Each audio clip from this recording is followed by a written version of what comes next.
Hi friends, my name is Chaitanya Patke and welcome back to my YouTube channel. In this video, I am going to talk about Sumit Nagal. As many of you have watched my video, you would have realized that predominantly I analyze cricket matches all around the world. But this video, I think I should make to appreciate Sumit Nagal's contribution and whatever struggles he has faced in the past, and what can he do, and what can the Indian corporate sector as well as the sponsors do to elevate his suffering currently due to the lack of financial stability, and help and support him going forward. Sumit Nagal was born on August the 16th, 1997 in Jhajjar district of Haryana, and at the age of just 10, he actually went to Mahesh Bhupati during a tennis camp and asked him, there are a lot of players here, please could you personally take a look at my game. Mahesh Bhupati seemed pretty intrigued by it, and he actually liked the game of Sumit Nagal, and he's actually supported him, persuaded him, and also sponsored him to various training clinics and coaching clinics. Coming fast forward to 2024, many of you are celebrating the victory of Sumit Nagal over Alexander Bublik, but his path getting there was not easy at all. He was first of all denied the wild card by All India Tennis Association because Sumit actually refused to go to Pakistan in February for the Davis Cup tie between the both the nations. Now the argument of AITA was that Sumit Nagal is the singles tennis player. He should represent India and come to Pakistan. But Sumit Nagal was saying that due to injury already I have lost so many months, so many good tournaments and opportunities to earn good money and as well as ranking points. So I will focus on my career, and I think I'm going to take the side of Sumit in this argument because even minus Sumit Nagal, with all due respect to the Pakistani tennis team, we have the singles as well as the double players to whitewash them in February. So that was not going to be the case, but ego of both AITA as well as Sumit Nagal came to the fore, and so Sumit Nagal actually had to go through. Uh, so Sumit Nagal actually had to go through 3 rounds of grueling qualifying just to qualify for the main round. He comfortably won in 3 sets against Alexander Bublik, but that actually was an upset. Nagal was ranked 137th in the world, Alexander Bublik just 27th. But all in all, he played a magnificent match.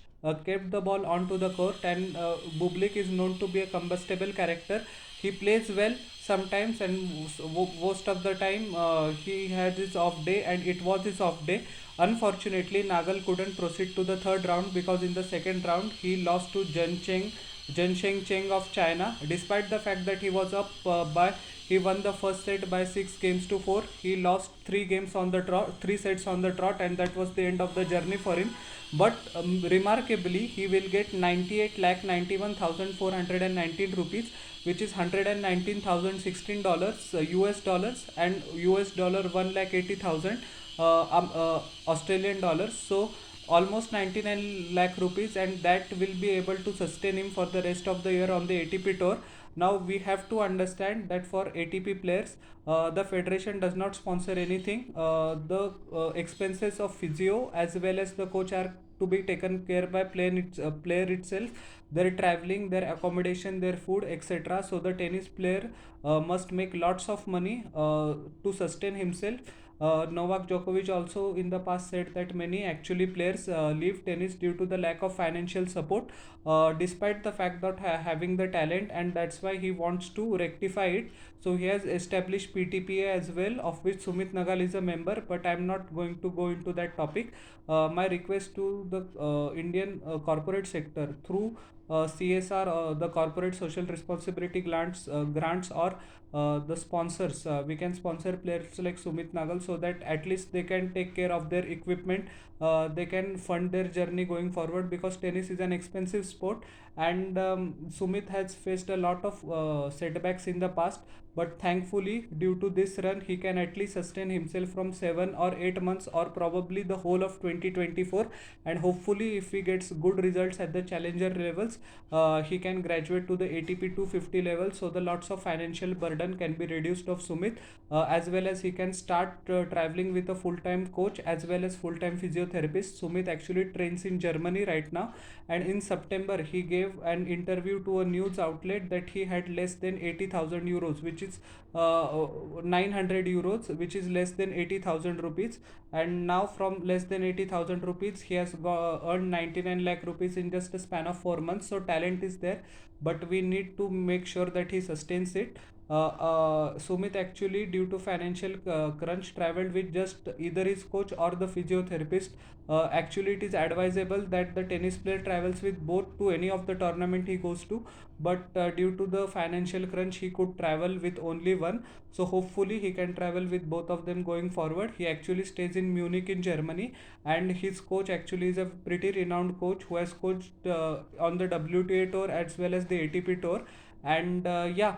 Sumit can continue to fund his expense in Germany due to this prize money, as well as some sponsors which will come forward. Actually, the Virat Kohli Foundation also helped him, so great on their part. But now it is up to Sumit how he can recuperate after this loss. I think in the second game he was favorite.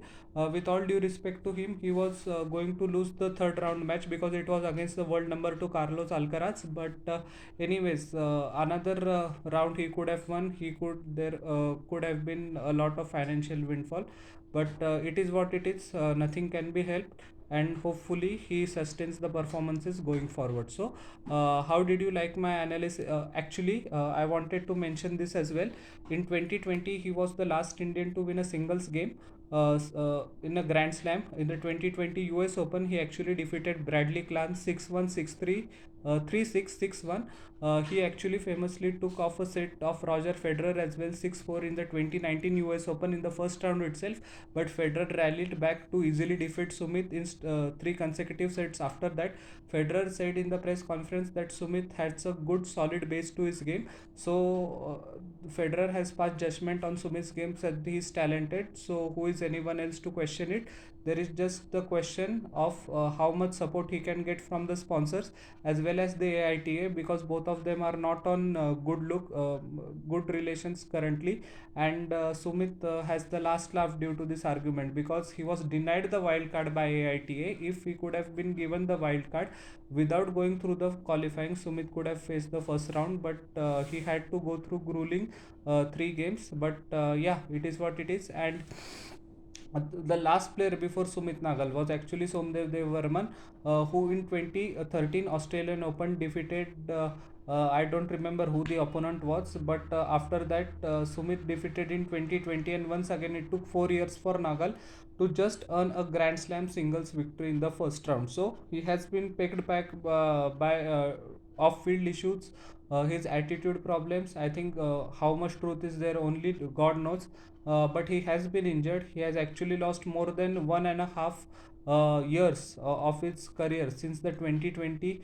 He defeated Bradley Clark.